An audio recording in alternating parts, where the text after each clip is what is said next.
Ciencia abierta. A veces cuando se lanza un mensaje al mundo, ya sea dando una presentación crucial en la oficina o mandando un correo súper detallado a un equipo de trabajo, hay esta expectativa de precisión absoluta, como si fuera ingeniería pura. Claro, asumes que tú emites unas palabras y al otro lado la mente recibe ese paquete de datos intacto. Exacto. Se emiten las palabras con unas diapositivas muy pulidas y se asume que quien escucha archiva todo exactamente igual a como fue enviado. Es muy reconfortante pensarlo así. O sea, como si el cerebro humano fuera simplemente un disco duro recibiendo un archivo por Bluetooth. Sí, es una ilusión muy seductora, ¿verdad? Nos gusta creer que compartir conocimiento es un acto mecánico, limpio, algo casi balístico donde el mensaje sale del punto A y aterriza perfecto en el punto B. Pero la verdad, la realidad cognitiva es infinitamente más desordenada. Y lo comprobamos todo el tiempo. Terminamos de hablar y observamos las reacciones. Caras en blanco, malentendidos totales que surgen a los 5 minutos. O peor, un silencio incómodo donde nadie hace preguntas. Ese silencio es clásico. Y de pronto esa máquina perfecta de transmisión de ideas demuestra estar completamente rota. Totalmente. Por eso hoy vamos a hacer una inmersión profunda para investigar exactamente por qué ocurre ese cortocircuito. Y nuestra misión en esta exploración es desglosar la arquitectura oculta de la comunicación de manera detallada para principiantes, sin jerga académica. Y para eso vamos a apoyarnos en las ideas de Mario Kaplun, específicamente en su libro Una pedagogía de la comunicación. Kaplun fue un educador que se dio cuenta de algo vital. Ajá, ¿de qué exactamente? De que la forma en que intentamos comunicarnos en nuestra vida adulta está saboteada desde la raíz por cómo nos enseñaron en la escuela. Solemos confundir la simple transmisión de datos con la auténtica comunicación. Y entender esa diferencia lo cambia todo. No es solo un ejercicio académico, es literalmente la diferencia entre hablarle a una pared y lograr que una idea verdaderamente transforme a quien le escucha. Totalmente de acuerdo. Bueno, para empezar a desenredar esto, hay que retroceder un poco en el tiempo, porque no se puede hablar de cómo nos comunicamos hoy sin hablar de los modelos educativos que la sociedad utilizó para formarnos de niños. Las reglas del juego se instalaron ahí, y Kaplun agrupa estas formas de enseñar en 3 grandes modelos. La primera gran división que la audiencia necesita entender es la diferencia entre los modelos exógenos y el modelo endógeno. Bien, vamos a desempacar esto, para que quede súper claro y sin términos complicados. Exógeno significa que viene de afuera hacia adentro. En estos modelos, la persona que aprende es vista como un objeto, casi como un recipiente vacío que alguien más tiene la obligación de llenar. Exacto. Y por otro lado está lo endógeno, que significa de adentro hacia afuera. Aquí quien aprende no es un contenedor de datos, sino el sujeto activo, el protagonista de su propio proceso. Esa distinción es brutal, porque casi todos nosotros fuimos formados bajo el primer modelo, exógeno, el que pone absolutamente todo el énfasis en los contenidos. La educación tradicional pura y dura. La clase magistral donde te sientas a escuchar. El famoso educador Paulo Freire la bautizó de una manera muy gráfica. Le llamó la educación bancaria. La educación bancaria. Me encanta esa imagen. A ver, para visualizarlo y ofrecer una analogía clara para principiantes, comparemos este modelo 1 con una alcancía. Ajá, una alcancía. El profesor, el gerente o quien da la presentación es el dueño exclusivo de las monedas, o sea, el dueño de la verdad. Su único trabajo es pararse al frente e ir depositando esas monedas de información en la cabeza de los alumnos o de la audiencia. ¿Y el trabajo de quien escucha es quedarse completamente quieto? Tal cual. Quedarse quieto, acumular las monedas en silencio, memorizar pasivamente y luego devolver esos datos exactos en un examen o reporte. El gran problema psicológico y cognitivo con la alcancía es que la información simplemente no se adhiere. Quien recibe los datos bajo este esquema de monólogo autoritario los memoriza a corto plazo, los repite y casi de inmediato los olvida. Se evaporan. Sí, se evaporan porque no hay asimilación real al no haber participación. El cerebro humano no procesa información abstracta si no tiene que hacer algo con ella. Claro. Si te educan tratándote como una bóveda de banco que solo recibe depósitos, pues tu cerebro se acostumbra a apagar el pensamiento crítico. Lógico. Pero entonces, si este modelo 1 fracasa tan estrepitosamente, porque la gente olvida los datos al salir de la reunión, ¿qué hizo la sociedad? ¿Intentó mejorar la forma en que comprendemos las cosas? Pues históricamente la respuesta es no. Decidieron saltarse la comprensión por completo y forzar la conducta. Y ahí es donde entra el modelo 2. Sigue siendo exógeno, ¿no? De afuera hacia adentro. Así es, pero ahora el énfasis se pone en los efectos, y su origen moderno es de película. Surge de la necesidad del entrenamiento militar en Estados Unidos durante la Segunda Guerra Mundial. Pura urgencia bélica. Imagínate el escenario. Ante la guerra, ya no importaba si el soldado entendía la teoría balística a fondo. Lo que importaba era que cargara el arma en 3 segundos bajo mucha presión. Necesitaban adiestrar de forma masiva, rápida y estandarizada. Así nace la ingeniería del comportamiento. O sea, moldear hábitos sin necesidad de razonamiento.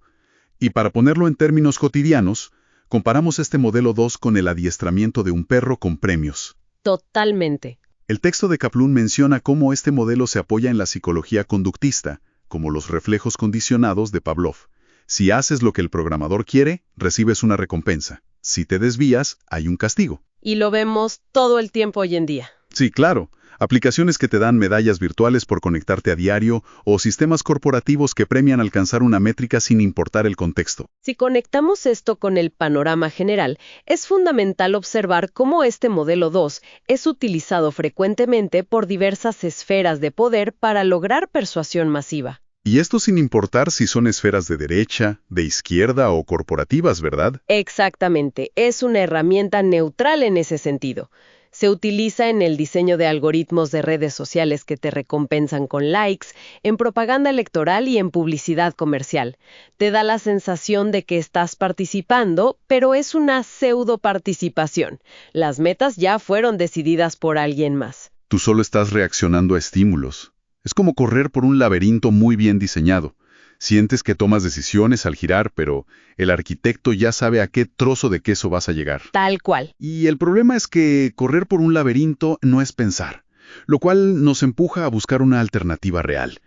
Y aquí Kaplan nos presenta el modelo 3, el único que es endógeno, de adentro hacia afuera, y que pone el énfasis en el proceso. Este es el modelo de la educación transformadora. El cambio de paradigma es gigantesco. Ya no se busca que memorices una enciclopedia, ni que adoptes una conducta ciega por un premio. ¿Qué se busca entonces? Desarrollar el pensamiento crítico, que la persona piense por sí misma.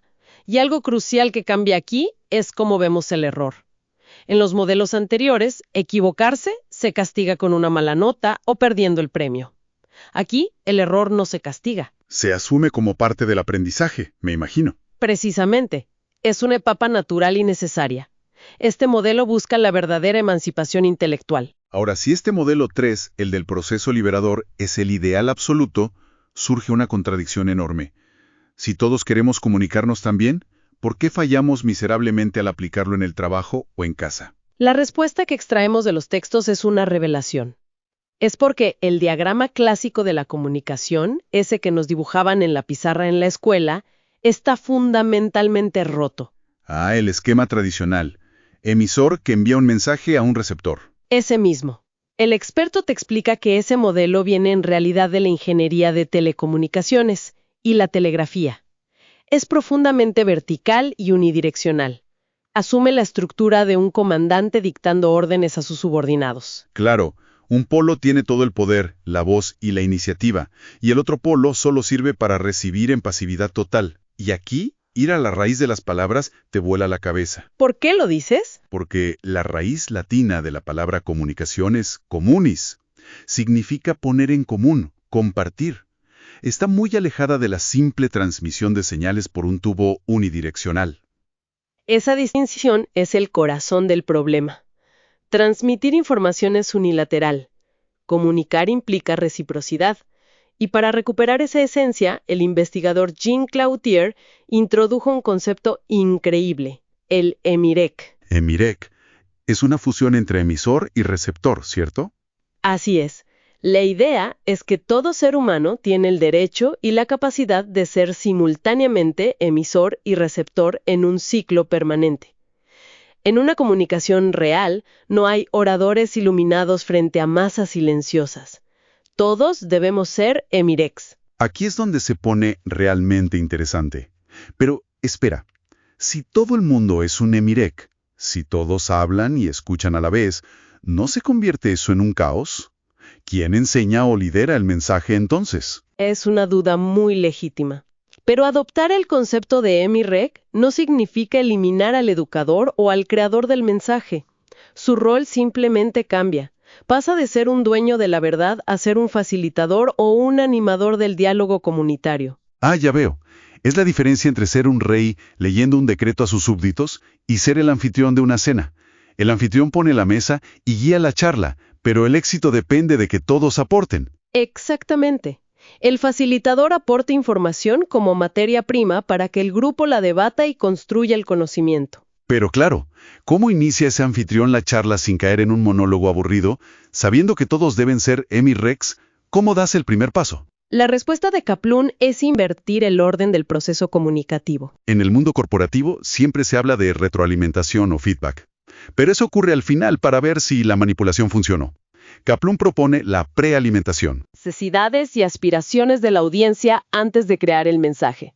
Esta es la diferencia entre una comunicación cerrada y una comunicación abierta basada en la empatía. Y el texto da un ejemplo de un programa de radio campesino.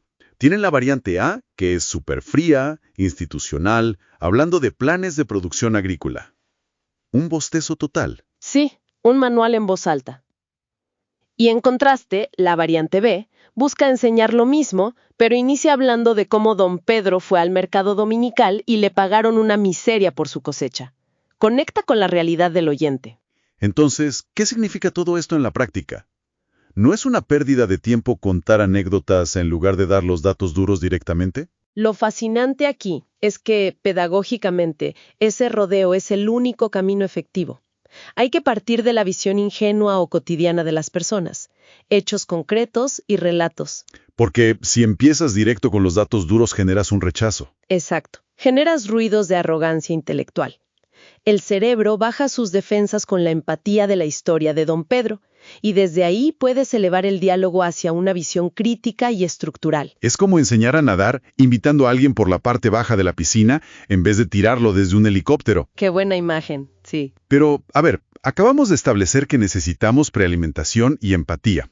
Pero, ¿cómo retienes audiencia el conocimiento a largo plazo? No basta con escuchar con empatía, ¿verdad? No, para nada. Tienen que expresarse. Y aquí la historia del pedagogo francés Célestin Freinet es clave. Cuéntame de él. Freinet daba clases a niños de clase trabajadora a principios del siglo XX. El sistema tradicional los consideraba incapaces de aprender. Eran casos perdidos. Básicamente el sistema decía que como no sabían acumular monedas en la alcancía, no servían para nada. Tristemente sí. Pero Freinet introdujo una imprenta tipográfica real en el aula. Y en lugar de hacerlos leer en silencio, los animó a investigar, escribir e imprimir sus propios periódicos para tener una audiencia real. Les dio un público. Y tener a alguien esperando su mensaje cambió todo. Los motivó a investigar apasionadamente. De ahí sale el postulado central del texto. Sin expresión no hay educación, y conocer es comunicar. Solo asimilas el conocimiento cuando tienes el reto de explicárselo a otros. Esto plantea una pregunta importante frente a la moderna educación a distancia, donde los estudiantes están aislados y en silencio. Sí, súper instrumentalizada. Al punto de que una evaluación de opción múltiple podría terminar pareciéndose a un cajero automático donde el estudiante solo teclea códigos sin generar pensamiento propio. ¡Qué analogía tan fuerte! Comparar el aprendizaje de opción múltiple con la comida rápida, procesada sin interacción. Y el modelo de Freinet es como cocinar una receta compleja en comunidad. Te equivocas, hay caos, pero el conocimiento se integra a ti. Y ese es el resumen de nuestro viaje hoy. La educación y la comunicación son inseparables. Quien diseña un mensaje elige siempre un modelo. Para quienes buscan aprender o enseñar cualquier tema, la clave no está en absorber datos en silencio. Está en la interacción, la empatía y la expresión. Totalmente de acuerdo. Y para terminar, quiero dejar una reflexión provocativa. Si conocer es comunicar, y necesitamos la expresión para estructurar nuestro pensamiento, ¿qué sucederá en esta era digital, donde delegamos la redacción de nuestros correos y ensayos a la inteligencia artificial? Es una gran inquietud. Si las máquinas se convierten en los únicos semirs activos, volvemos a ser nosotros los receptores silenciosos de una educación bancaria automatizada. Es algo profundo. Dejamos esta inquietud flotando para que la exploren por su cuenta la próxima vez que sientan la tentación de dejar que un algoritmo escriba por ustedes.